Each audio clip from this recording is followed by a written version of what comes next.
Parce que je pense que c'est simplement, j'ai voulu traduire ce que je pensais, et c'est pas une histoire de la maçonnerie, c'est davantage ma perception et mon approche de la maçonnerie, le regard que je porte sur la maçonnerie, plutôt qu'un ouvrage destiné à expliquer la maçonnerie. C'est ma perception de la maçonnerie.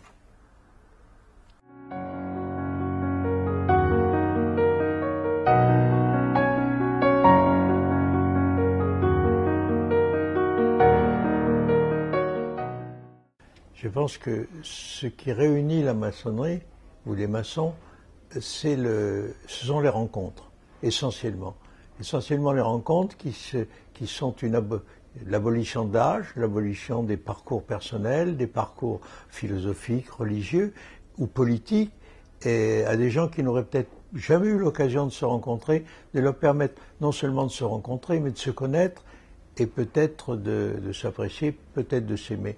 Donc je crois que la force, la grande force de la maçonnerie, ce sont les rencontres qu'elle permet.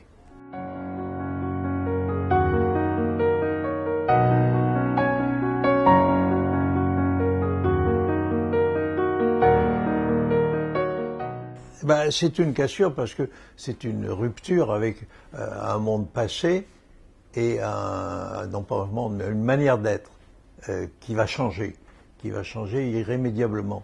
Irrémédiablement parce que l'initiation est une prise de conscience progressive d'un certain nombre de valeurs, de ce que l'on est, de ce que l'on pourrait être, parfois de rêves. Donc il y a une cassure. Il y a une cassure provoquée. Ce n'est pas une cassure qui se fait dans le courant de la vie comme on en connaît tous. C'est une cassure totalement provoquée et presque artificielle. Ça fait partie de la méthode. C'est-à-dire que cette cassure est la base même de la méthode. Et on l'appelle d'ailleurs la mort symbolique, initiatique, c'est une cassure.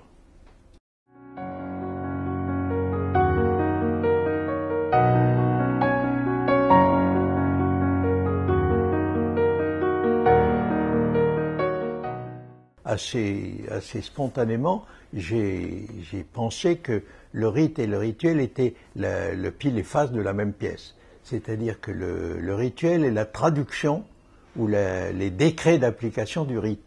Le rite étant le corpus de ce que nous pensons, de ce en quoi nous croyons, des valeurs dont nous sommes dépositaires, et le rituel étant la manière de les mettre en pratique. Mais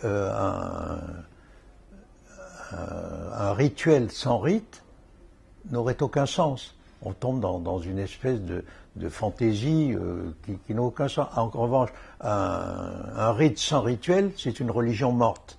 Donc le rituel va confirmer et préciser la pratique du rite. C'est-à-dire que le rite, pour avoir du sens, ne peut pas être qu'intellectualisé, ne peut pas être que pensé. Il faut qu'il soit vécu pratiquement dans notre chair, c'est-à-dire dans nos gestes, dans nos mots, dans nos intonations, dans nos attitudes. Donc le rituel, c'est le rite. C'est le rite dit sous une autre forme ou présenté sous une autre forme. Et le distinguo rite-rituel est totalement artificiel. Il s'agit très exactement de la même chose, mais formulé d'une manière différente. Le rituel étant le rite étant le corpus de notre pensée, de ce en quoi nous croyons, et le rituel étant la mise en pratique de ce en quoi nous croyons.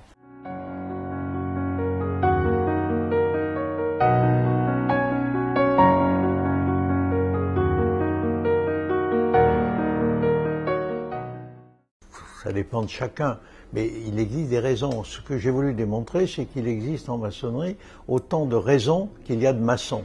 C'était que personne ne rentre très exactement pour les mêmes raisons. Chaque maçon, chacun rentre en maçonnerie pour des raisons qui lui sont propres. Ces raisons sont extrêmement diverses. Elles peuvent être sentimentales, opportunistes, curieuses, et c'est à un moment donné de la vie d'un individu, c'est le désir d'aller voir un petit peu ce qui se cache derrière la maçonnerie, dont il ne sait rien dans la plupart des cas. Donc c'est pour ça que, pour moi, la maçonnerie est toujours fantasmée. Elle est toujours fantasmée avant d'y entrer. Et le vrai questionnement, c'est de s'apercevoir qu'on entre tous pour des raisons différentes et on reste tous pour d'autres raisons que celles pour lesquelles on est entré.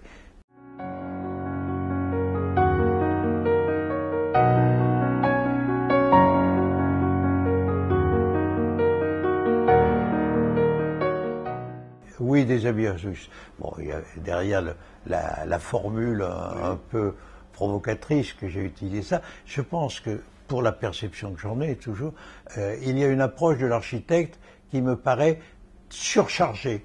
Surchargée un petit peu comme ces églises baroques, si vous voulez, où il y en a trop. Alors l'architecte, on lui prête beaucoup de choses. Pour moi, c'est beaucoup plus simple et mon désir est de revenir à une forme de pureté, de simplicité de l'approche de l'architecte ou de la notion d'architecte, à ne pas lui prêter ou lui accorder des vertus, ne pas le sacraliser en quelque sorte ou le déifier.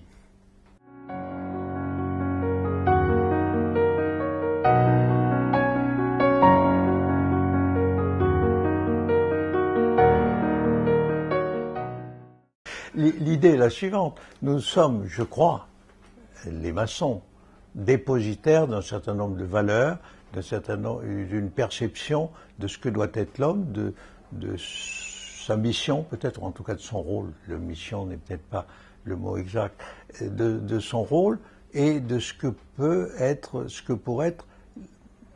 L'idée est que nous portons, les hommes portent en eux une part d'esprit. Cette part d'esprit, on ne sait pas pourquoi, on ne sait pas d'où elle vient. Certains lui attribuent une origine divine, d'autres l'attribuent au hasard. Mais cette part d'esprit n'a de sens que si on la développe. C'est-à-dire que, contrairement à la part matérielle de l'individu qui a un développement qui nous échappe, la part d'esprit n'existera que si nous la construisons. Donc, je crois que la spiritualité, pour moi, en tout cas, c'est ce qui nous différencie des animaux. C'est notre capacité à la poésie, à la musique, au bonheur, à l'amour. Donc, qu'on attribue. Le vrai problème n'est pas de savoir d'où nous vient cette part d'esprit que nous portons en nous, que nous appelons esprit, mais qui est peut-être une part d'intelligence, de capacité à réfléchir, n'est pas d'où elle vient, ni pourquoi, mais c'est de savoir ce qu'on en fait. Parce que d'où elle vient, on ne le saura jamais vraiment. Et est-ce que c'est important? L'important, c'est de savoir, nous sommes différents des animaux, qu'est-ce que nous en faisons et pourquoi?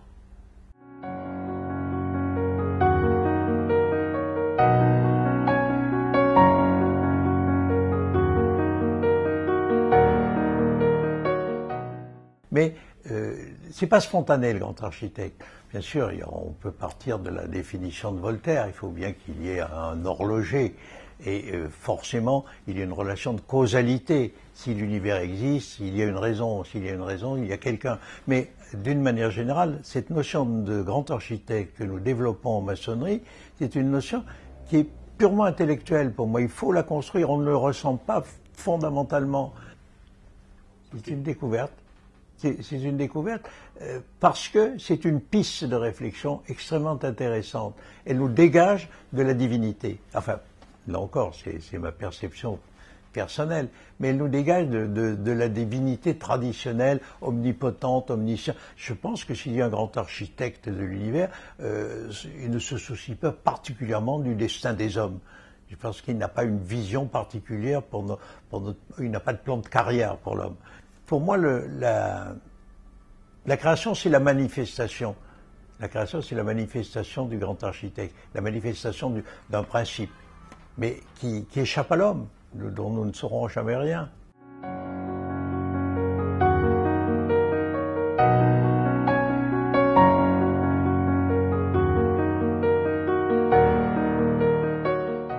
C'est-à-dire que pendant des siècles, dans la chrétienté, la vie des hommes a été bornée par le paradis et l'enfer, qui est à la fois la carotte et le bâton.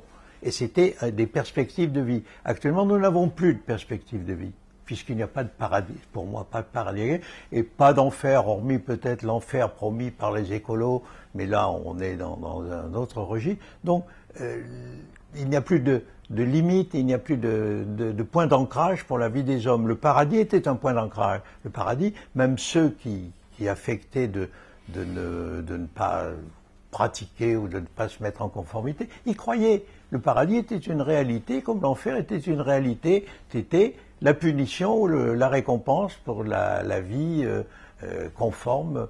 C'est tout. Bon, pour le moment, dès l'instant où on a aboli dans l'Église catholique déjà, enfin dans le discours catholique, on a aboli le paradis et l'enfer, bah, l'homme est un peu livré, n'a plus de repères, il n'a rien à gagner, hormis d'avoir une grosse automobile, peut-être des vacances dans un paradis sous les cocotiers, mais il n'y a rien à gagner. Et en gros, la seule inquiétude que nous pourrions avoir, ou du moins la seule menace que nous pourrions avoir, c'est une menace de la destruction de la planète. Mais c'est là encore, on joue sur la peur totale, de disant, oui, c'est pas du tout par amour de la planète, hein, c'est uniquement parce qu'on a peur de disparaître, c'est pour ne pas crever, les hommes, c'est tout.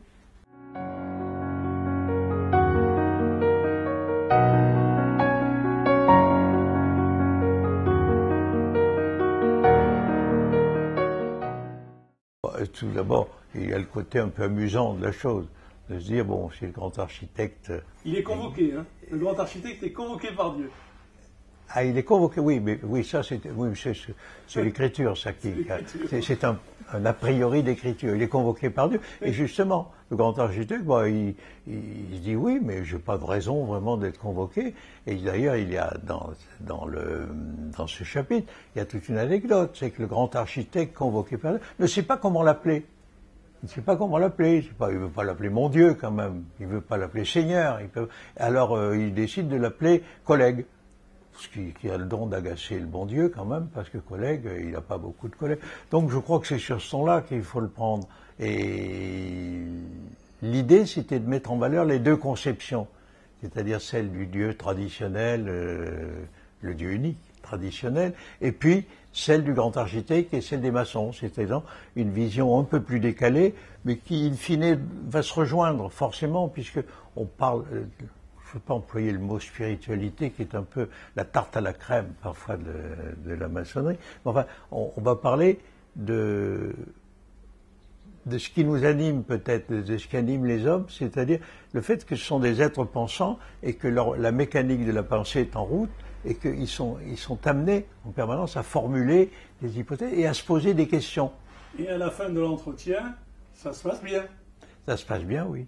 Il n'est pas, le grand architecte ne se fait pas engueuler. Ah non, non, justement. Mais je pense que dans ce que je veux dire, il a un peu troublé Dieu parce que ses arguments n'étaient pas contestables. Donc Dieu est un peu troublé quand même. Il est un peu agacé surtout. Il n'aime pas trop être contredit. Il faut se mettre à sa place. Hein. Quand même, c'est pas quelqu'un que l'on peut contredire comme ça. Il est un peu agacé et le grand architecte se ressort un peu rasséréné quand même. Il dit oui, ça va, je ne suis pas trop fait engueuler. Et puis malgré tout, c'est mon collègue. Nous sommes persuadés que tous les spectateurs de iram.be vont se régaler à regarder ces trois ouvrages. Merci.